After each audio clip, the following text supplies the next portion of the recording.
आज तक रेडियो सुनता है सारा जहां।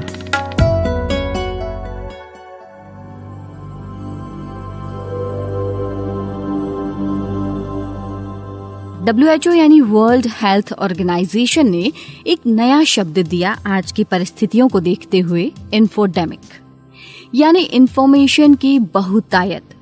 जैसे कोरोना वायरस को लेकर लोगों के पास इतनी इंफॉर्मेशन है कि क्या बताएं। मैं तो जिससे भी बात करती हूँ उसे एक नई जानकारी होती है कोरोना के बारे में। WHO ने कहा ये इसलिए है कि सरकारें वैज्ञानिक बातें करने के बजाय तथ्यों को ठीक से पेश नहीं कर पाती हैं। लोगों को सोशल मीडिया ही सब समझाता है। अब जब सब सोशल मीडिया के हवाले होगा तो यही होगा। हर रोज नई नई बातें सुनने को मिलेंगी और वो भी कमाल कमाल की। और इसीलिए आपको थोड़ा वैज्ञानिक तरीके से, कुछ लॉजिकल तरीके से समझाने के लिए हम आ जाते हैं, ले आते हैं कोरोना कवरेज, जहां हम डॉक्टर्स से बात करते हैं, उनसे पूछते हैं, थोड़ा सा डेटा भी खंगालते हैं, कुछ एनालिसिस भी करते हैं।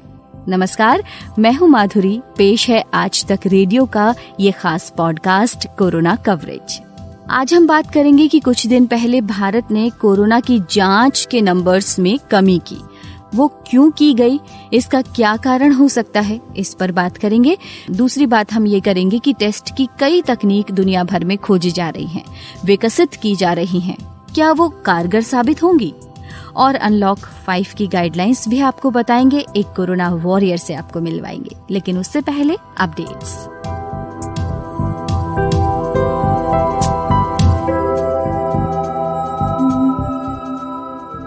भारत में कोविड-19 के 86,821 नए मामले सामने आने के बाद देश में संक्रमितों की कुल संख्या 63 लाख से ज्यादा हो गई है, जबकि 52,73,000 लोग इस महामारी से स्वस्थ हो चुके हैं। अच्छी खबर ये है कि मरीजों के ठीक होने की दर 83.53% है। अहमदाबाद के IAS अधिकारी और deputy municipal commissioner Nitin Sangwan को मास्क ठीक से नहीं पहनने पर 1,000 रुपए का जुर्माना लगा दिया गया है। महाराष्ट्र में लॉकडाउन 31 अक्टूबर तक बढ़ा दिया गया है। राज्य सरकार ने कहा है कि होटल, फूड कोर्ट, रेस्टोरेंट और बार को 5 अक्टूबर से 50% सिटिंग कैपेसिटी के साथ खोलने की इजाजत दी गई है। जम्मू कश्मीर में कंटेनमेंट जोन में 8 अक्टूबर तक लॉकडाउन रहेगा। कोरोना वायरस के बढ़ते मामलों के मद्देनजर दिल्ली जल बोर्ड ने पानी के बकाया बिल माफ करने की योजना 31 दिसंबर 2020 तक बढ़ा दी है। पहले ये योजना 30 सितंबर 2020 तक लागू थी। सुप्रीम कोर्ट ने नागरिक विमानन महानिदेशालय DGCA की सिफारिशों को मंजूरी दे दी है, जिसमें लॉकडाउन के कारण रद्द हुई उड़ान के यात्रियों को टिकट का पूरा पैसा वापस किया जाएगा। दिल्ली में चौथा सीरो सर्वे अगले 15 दिनों के भीतर शुरू हो जाएगा। भारतीय विज्ञान संस्थान यानी IISc की देखरेख में कोविड-19 के संक्रमण का पता लगाने वाली RT-PCR किट तैयार की गई है, जो पूरी तरह से देसी तकनीक और देसी मटेरियल से तैयार की गई है, ताकि विदेशों पर निर्भरता खत्म हो सके। इजराइल में पिछले कुछ दिनों से लोग प्रतिबंधों का विरोध कर रहे हैं। इनका कहना है कि सरकार ने कोरोना वायरस की रोकथाम के नाम पर मनमाने प्रतिबंध लगाए हैं, लेकिन सरकार ने भी सख्त रुख अपना लिया है। संसद में एक कानून पास किया गया है।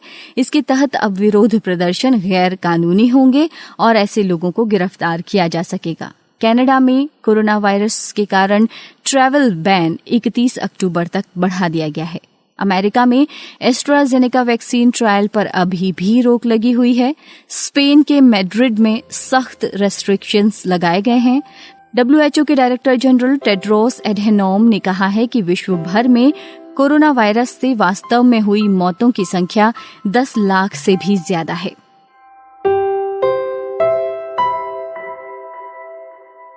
देखिए, ये तो आप जानते ही हैं कि 1 और 1 मिल जाएं तो वो 11 के बराबर होते हैं। वैक्सीन को भी अपनी ताकत, रिस्पॉन्स को बढ़ाने के लिए एक ऐसे ही साथी की जरूरत पड़ती है, जिसे लैटिन भाषा में एडजुवेंट कहते हैं, यानी जो मदद करे। और एक ऐसा ही एडजुवेंट है स्क्वेलिन। ये एक नेचुरल ऑयल है और ये मिलता है शार्क के लिवर से। अब आप सोचिए, अगर वैक्सीन ह्यूमन काइंड के लिए, इंसानों के लिए बनती है तो कितनी बड़ी मात्रा में शार्क्स को मारा जाएगा। मैं यहाँ आपको नंबर नहीं बताना चाहती, एक एस्टिमेट जो किया गया है, लेकिन देखिए कैसे हर एक जीव दूसरे जीव के लिए जरूरी है। कब कौन किसकी मदद करे ये जानने की बात है। कोएग्जिस्टेंस को समझने की जरूरत है। फिलहाल मैं उस कोरिलेशन की बात करना चाहती हूँ जो पिछले दिनों देखने को मिला।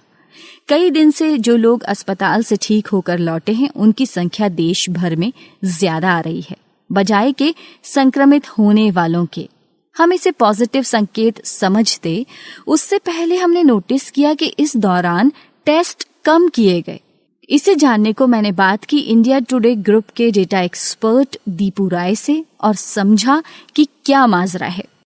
बड़ी बात यह है कि आज कहा जाए तो जो नंबर्स हैं, यानी कि 1 अक्टूबर को जो नंबर्स हैं, वो जो रिकवरी का नंबर है उससे फर्स्ट टाइम ऐसा हुआ है कि वो ज्यादा हो गया है। करीब 1445 केस ज्यादा है रिकवरी से। यानी कि आज जो एडिशन हुआ है नए केसेस का वो 86,821 है, और जो रिकवरी एडिशन हुआ है आज का, कितने लोग जिसको बोलते हैं ठीक होना, वो 85,376 है। यानी कि 1445 के आसपास ज्यादा लोग एड हुए हैं। अभी तक ये ट्रेंड आ रहा था 2 दिन पहले, फिर उसके भी 2 दिन पहले, फिर 4 दिन पहले, कि जिसमें रिकवरी आपके केसेस से ज्यादा हो रही थी। यानी कि जो केसेस जितने जुड़ रहे थे उतने से ज्यादा लोग ठीक हो रहे थे या रिकवर कर रहे थे।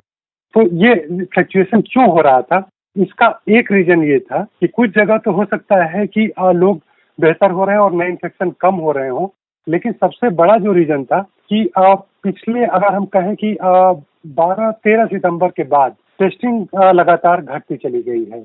जो एक तरह से जो टेस्ट रेशियो होता है, जिसके बेसिस पर आप ये पता करते हैं कि कितने लोगों ने टेस्ट कराया और उसके बाद नए केसेस पता चलते हैं।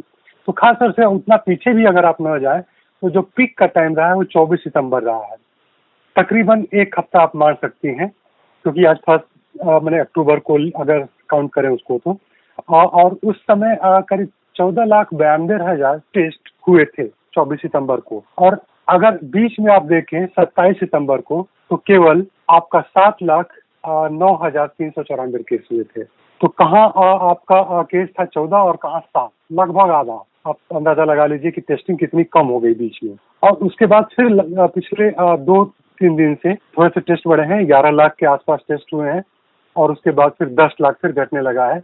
और ये लग रहा है कि आज का जो नंबर अभी अपडेट होना है, जिसमें कि ICMR के नंबर्स आते हैं, तो टेस्ट थोड़ा सा बढ़ा होगा, मेरा ये अनुमान है। और उसके बाद जो है केसेस भी बढ़ गए हैं। तो इसका सीधा रिलेशन संबंध इस तरह से होता है कि टेस्ट के बढ़ने के हिसाब से ही 80,000 या 85,000 या 90,000 केसेस दिख रहे हैं। इसका मतलब कि आपका पूरा मैकेनिज्म टेस्ट पर ही डिपेंड करता है, और ये बहुत क्लियर है। लेकिन सवाल सबसे बड़ा है कि जो रिकवरी रेट चली आ रही थी थोड़ी सी ज्यादा, औसतन आप एक हफ्ते में देखें तो केवल 3 दिन ऐसा रहा है जब नए केसेस रिकवरी से ज्यादा रहे हों। जैसे आज उसमें से एक है 1 अक्टूबर को, पहली अक्टूबर को। बाकी सारे दिन 2 दिन और भी रहे हैं, करीब 28 सितंबर को, और कहा जाए कि इसके अलावा बाकी 24 सितंबर के आसपास, 25 सितंबर को। जबकि टेस्टिंग जो है वो टेस्टिंग का नतीजा ये रहा कि जब केसेस के मुकाबले रिकवरी जो है कम रही, लेकिन लगातार एक हफ्ते से संख्या उसकी ज्यादा 3 दिनों की जब रिकवरी ज्यादा थी नए केसेस से। तो ये सारा कुछ डिपेंड करता है कि आप टेस्ट की फ्रीक्वेंसी कितनी रख रहे हैं। दूसरा सबसे अहम बात ये होती है कि टेस्ट किस तरह से, किस मेथड से किया जा रहा है। क्योंकि नॉर्मली RT-PCR टेस्ट होता है, जो कि पॉलीचेन रिएक्शन करा करके, कल्चर करा करके उसको आप देखते हैं, तो थोड़ा सा उसमें टाइम लगता है, 2 या 3 दिन, कि वाकई आपके अंदर ये वायरस है या नहीं है, वो कल्चर डेवलप कर रहा है। लेकिन जो सबसे पॉपुलराइज एक हो गया, जो तुरंत टेस्ट होता है, रैपिड जो कहा जाए कि टेस्ट होता है, एंटीजन टेस्ट, उसका संख्या बढ़ने लगी है। लेकिन उसमें एक बड़ी खामी है। खामी वो ये है कि 30 से 50% वो फॉल्स नेगेटिव बताता है। आप इन्फेक्टेड भी रहेंगे तो वो नेगेटिव शो कर सकता है, मीन्स कि उसकी रिलायबिलिटी कम है। अब उतने से लोग अगर स्लिप करते चले जाएंगे तो रिकॉर्ड में आपके तो दर्ज होंगे कि इतने ही केस हुए, लेकिन वो तो स्लिप करते चले गए उसमें। तो उसका नतीजा ये होता है कि फिर वो लोग इन्फेक्ट भी करते हैं बाकी लोगों को। तो हमें बजाय कि नंबर्स बताने के देश या दुनिया को, बीमारी को ठीक करने पर जोर देना है। तो इसलिए एंटीजन के बजाय आरटीपीसीआर ज़्यादा रिलायबल है। हालांकि वो कॉस्टली है और थोड़ा सा समय लगता है, लेकिन सवाल इस बीमारी की जो कॉस्ट होगी वो ज़्यादा होगी। तो ऐसे में जो नंबर्स में फ्लक्चुएशंस होते हैं वो टेस्टिंग की वजह से हो रहे हैं, और टेस्टिंग की फीचर्स की वजह से, जो 2 मेजर टेस्टिंग के प्रोसेस हैं उसकी वजह से। एंटीजन टेस्ट बहुत फास्ट, बहुत ज़्यादा हो रहा है। आप पाएंगे कि कुछ कुछ स्टेट, जैसे अभी हम लोगों ने देखा कि 21 सितंबर तक 92% जो टेस्ट हुए टोटल, वो बिहार में, उसमें से मैंने 92% केवल रैपिड एंटीजन टेस्ट हुए हैं, जो कि कम रिलायबल है आरटीपीसीआर के मुकाबले। जी, तो क्या इसको हम एक पॉजिटिव संकेत नहीं मान सकते कि डिक्लाइन अगर होते हैं केसेस तो में कोई पॉजिटिविटी नहीं तलाश कर सकते? देखिए, पॉजिटिविटी तलाश करने की बात हमारे एक्चुअली ये ऑब्जेक्टिव सिचुएशन है, इसमें जो है वो बताना चाहिए आपको। पॉजिटिविटी आपके मेंटल इलनेस के लिए या सेटिस्फेक्शन के लिए या उसके लिए ठीक हो सकती है, लेकिन आपके मन में ये बात बनी रहे कि टेस्ट ही बहुत बढ़िया नहीं हुए हैं, तो आप पॉजिटिव कितना मूड बनाए रख सकते हैं। लेकिन ये जरूर है कि अगर लोग ठीक ज़्यादा हो रहे हैं और वाकई रिकवर कर जा रहे हैं, अनलेस की बहुत कोई क्रोनिक डिजीज ना हो या एज फैक्टर ना हो, तो उसमें पॉजिटिविटी इतनी ही है कि बहुत कम लोग की डेथ हो रही है, रेयरली डेथ हो रही है। हालांकि ये जरूर है कि जो लोग बीमार हैं या जिनके सिम्टम्स हैं उनके लिए रिस्की है ये, और यंग लोगों के में भी कुछ लोगों में ये एकदम 100% आप नहीं कह सकते कि और वही लोग उसमें इनफेक्ट बहुत डेथ उनकी हो रही है। लेकिन रिलायबिलिटी जो है, मीन्स कि अगर आप इसको देखें, जो इस बीमारी का ट्रेंड ये रहा है कि ज़्यादातर बीमार पहले से बीमार वाले या बुजुर्गों को ये ज़्यादा घातक उनके लिए हो रही है, लेकिन बाकी लोग ठीक हो रहे हैं। ठीक क्या हो रहा है, वो रिकवर कर जा रहे हैं, उन पर बहुत कुछ असर नहीं कर रहा है। बहुत शुक्रिया आपका दीपू राय। किसी भी जगह पर हवा में कोरोना वायरस मौजूद हैं या नहीं, आने वाले दिनों में ये पता लगाना आसान हो सकता है। कनाडा की एक कंपनी ने दावा किया है कि उसने गेम चेंजिंग डिवाइस तैयार की है जो हवा में कोरोना वायरस की पहचान कर सकती है। इस डिवाइस का नाम बायो क्लाउड है। ये डिवाइस हैंड ड्रायर की तरह दिखती है। आपने देखा होगा हैंड ड्रायर, लेकिन हैंड ड्रायर बाहर की ओर हवा देता है और ये अंदर की ओर हवा खींचती है, एक तरह से वैक्यूम की तरह। फिर उस हवा का विश्लेषण कोरोना की जांच के लिए करती है। ये बिल्कुल वैसा ही नहीं लगता है जो हमारे देश में CSIR कर रहा है, जिसके बारे में हमने कल कोरोना कवरेज में बताया था। जिस तरह से वैज्ञानिक जुटे हैं ना, सलाम करने को जी करता है।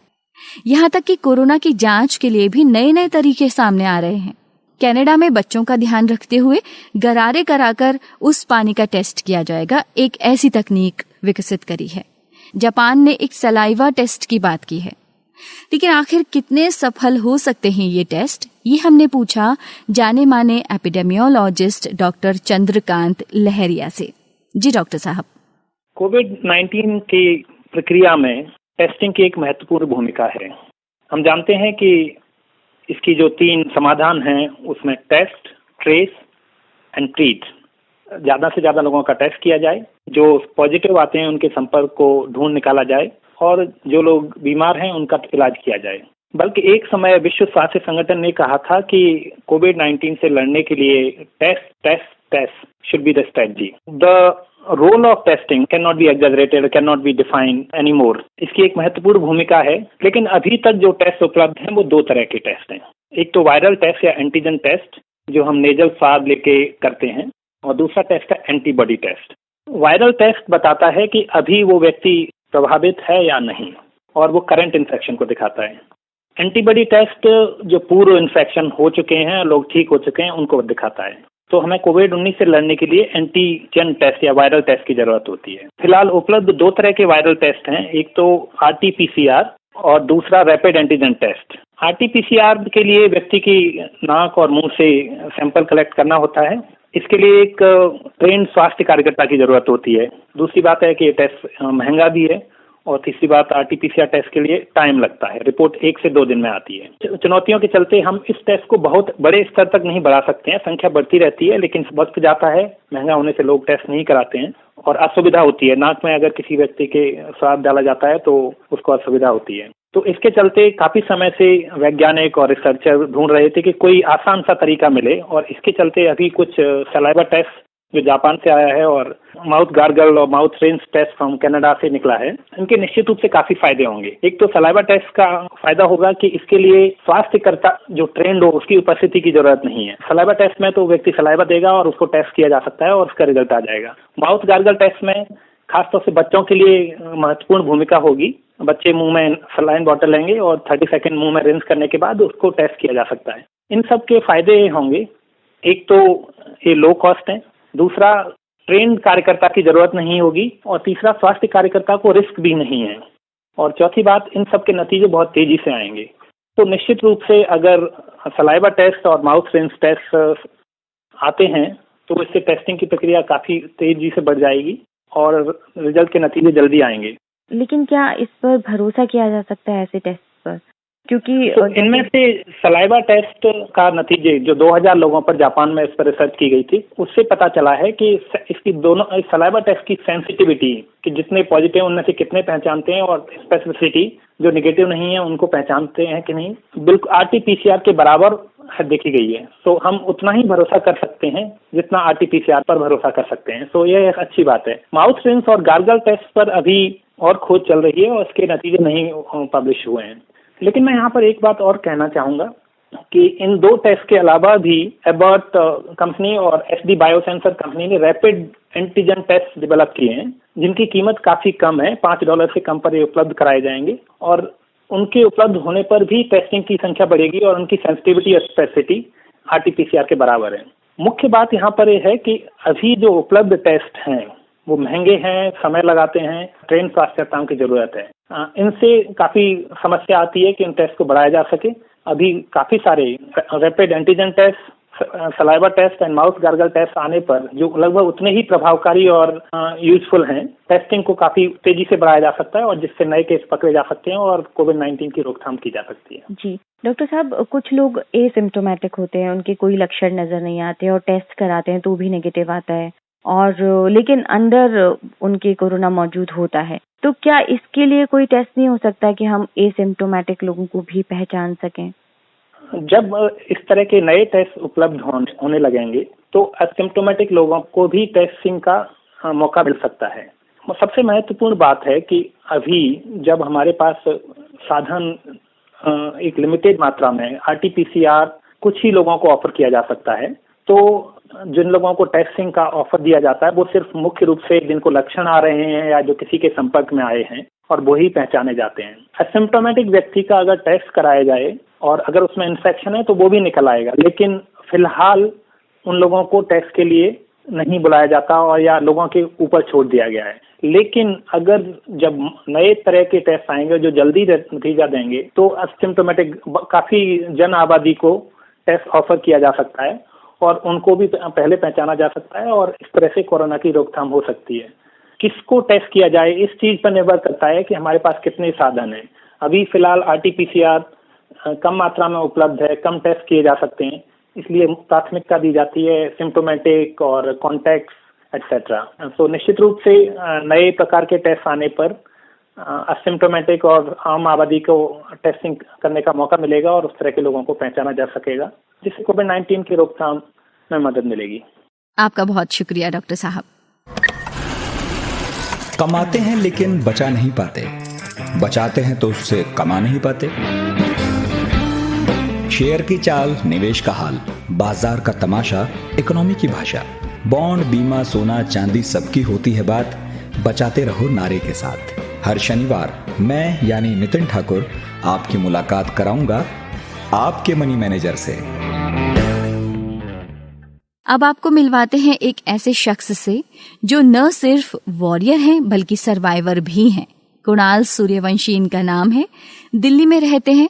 जरूरतमंदों की बहुत सेवा की इन्होंने लॉकडाउन के टाइम पर और वैसे भी, और वहीं से कहीं कोरोना पॉजिटिव भी हो गए। आइए उनसे ही सुनते हैं हमारी साथी खुशबू की बातचीत। मेरा नाम कुणाल सूर्यवंशी है, जो कि मैं ईस्ट दिल्ली लक्ष्मी नगर के अंदर रहता हूँ और पेशे से मैं अकाउंटेंट हूँ और थोड़ा समाज सेविका में भी रुचि रखता हूँ। किस तरीके का आप हेल्प प्रोवाइड करते हैं इन लोगों को जो भी जरूरतमंद है? बेसिकली मैं अलग अलग फाउंडेशन से जुड़ा हुआ हूँ। जैसे कि वो फाउंडेशन अपनी स्ट्रैटेजी पे काम करती हैं लोगों के लिए, सहायता के लिए। जैसे अभी हमारे हिंदुस्तान में पूरे ऑल ओवर वर्ल्ड के अंदर अभी जितना कोरोना काल चल रहा था, तो उस बीच जितनी हेल्प हो सकती थी हमने करी अपने हैंड से।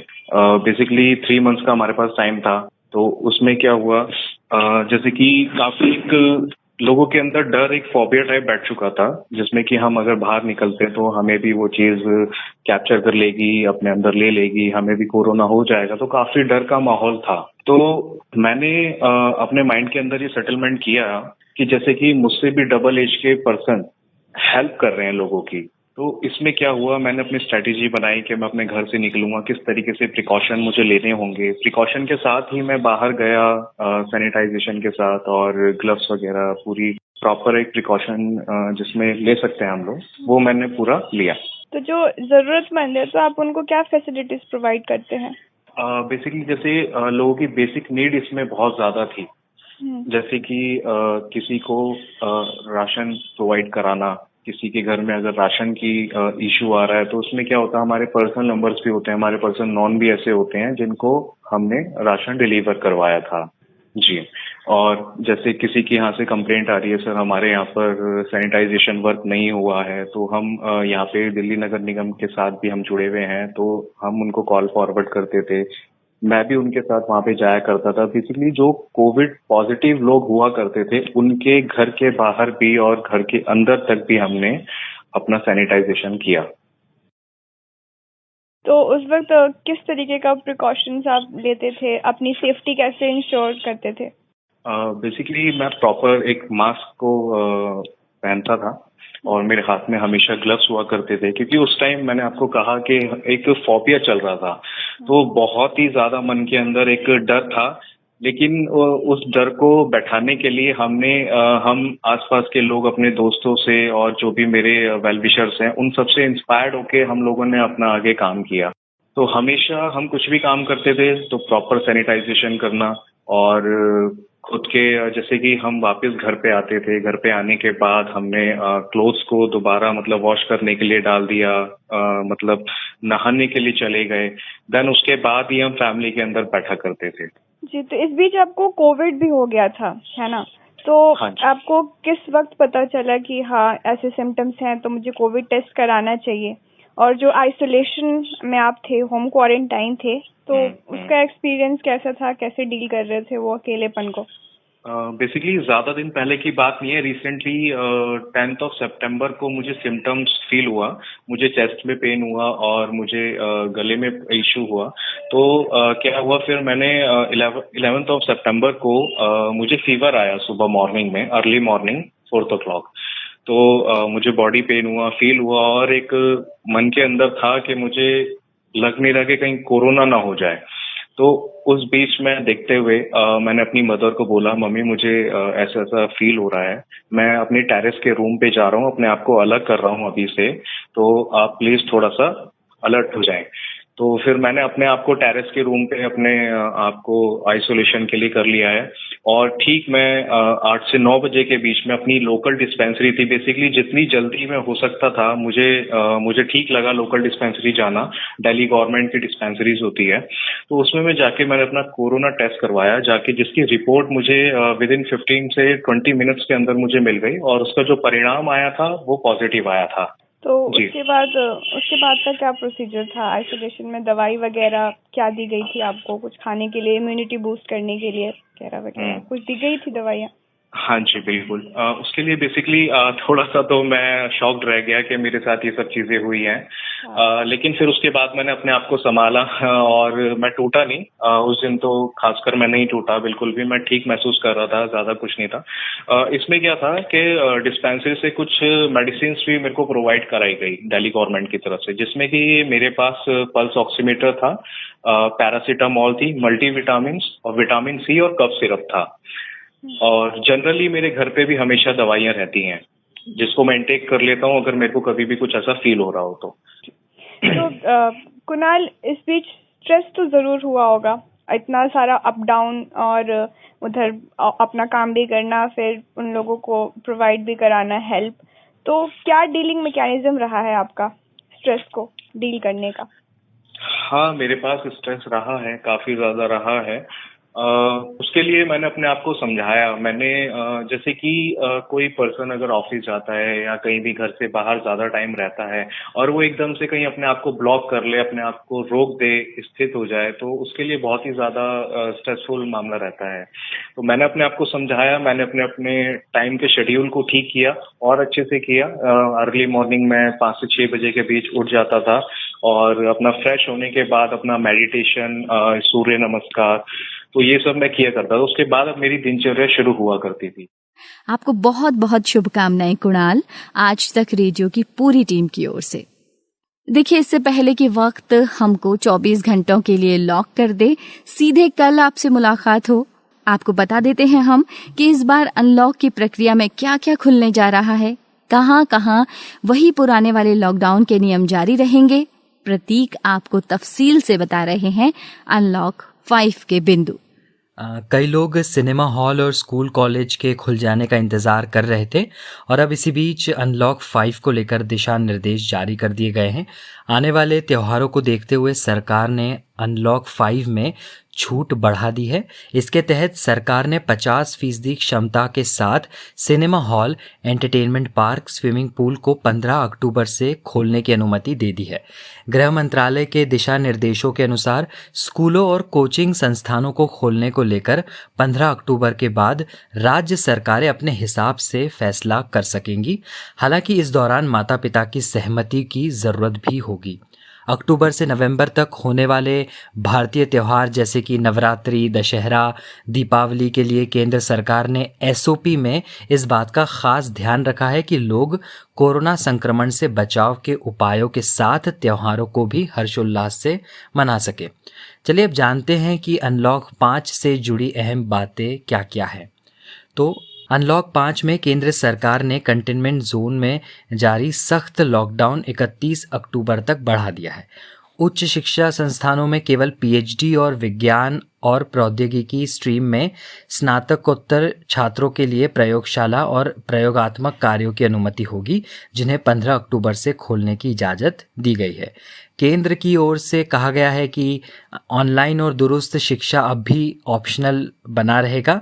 जहां स्कूल ऑनलाइन कक्षाएं संचालित हो रही हैं वो जारी रहेगी। कुछ छात्र फिजिकल रूप से उपस्थित होने के बजाय ऑनलाइन कक्षाओं में भाग लेना पसंद करते हैं, उन्हें ऐसा करने की अनुमति दी जा सकती है। सामाजिक, शैक्षणिक, खेल, मनोरंजन, सांस्कृतिक, धार्मिक, राजनीतिक और अन्य कार्यक्रमों में सिर्फ 100 लोगों के शामिल होने की इजाज़त होगी। कंटेनमेंट जोन में रहने वाले लोगों के इन कार्यक्रमों में शामिल होने पर सख्त पाबंदी रहेगी। बिजनेस टू बिजनेस एग्जीबिशन को भी गृह मंत्रालय ने दिशा निर्देशों के साथ मंजूरी दे दी है। महाराष्ट्र में कोरोना के बढ़ते मामलों को देखते हुए लॉकडाउन को 31 अक्टूबर तक बढ़ा दिया गया है। हालांकि 5 अक्टूबर से होटल, रेस्टोरेंट, फूड कोर्ट और बार 50% क्षमता के साथ खोले जा सकेंगे। मंत्रालय ने कहा कि लॉक्ड एरिया में 31 अक्टूबर तक लॉकडाउन सख्ती के साथ लागू रहेगा। गृह मंत्रालय ने दोहराया कि राज्य केंद्र सरकार से चर्चा के बिना लॉक्ड एरिया के बाहर कोई स्थानीय लॉकडाउन लागू नहीं करेंगे। इससे पहले सरकार ने 1 सितंबर को शुरू हुए अनलॉक 4 में मार्च महीने से लगे लॉकडाउन के बाद पहली बार मेट्रो सेवाओं को फिर से शुरू करने की इजाज़त दी थी। विशेष गाइडलाइंस के बाद 7 सितंबर से मेट्रो की सेवाओं को शुरू कर दिया गया था। वहीं कक्षा 9वीं से 12वीं के लिए स्कूलों का आंशिक रूप से फिर से खोला गया था। 21 सितंबर से 100 व्यक्तियों की अधिकतम सीमा के साथ सामाजिक, राजनीतिक, धार्मिक कार्यक्रमों की अनुमति भी दी गई थी। देश में अनलॉक प्रक्रिया की शुरुआत 1 जून से हो गई थी और चरणबद्ध तरीके से व्यापारिक, सामाजिक, धार्मिक और अन्य गतिविधियों को फिर से खोला जा रहा है। ये थे प्रतीक वाघमारे। फिलहाल अनुमति दीजिए। ख्याल रखिए, no high five, no shake hands, नमस्कार या सलाम चलेगा, और वो भी मास्क लगाकर। Stay safe and stay connected. Bye bye.